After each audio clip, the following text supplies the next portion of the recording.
Breaking చూస్తున్నాం. కాకినాడ జిల్లా ఏలేశ్వరం మండలం పేరవరంలో విద్యుత్ షార్ట్ సర్క్యూట్ చోటు చేసుకుంది. తాటాక ఇల్లు దగ్ధమైంది. ఈ నేపథ్యంలో కుటుంబ సభ్యుల ఇంట్లో ఉండగా ఈ ప్రమాదం చోటు చేసుకుంది.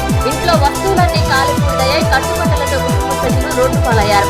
ఇక వేమగిరి చక్రమ్మ కుటుంబ సభ్యులు నిరాశలయ్యారు. వేమగిరి చక్రమ్మకు 4 కొడుకులు 2 కూతుళ్లున్నారు. స్థానికులు మరియు ప్రభుత్వం వారు సహాయం అందించాల్సిందిగా వేడుకుంటున్నారు.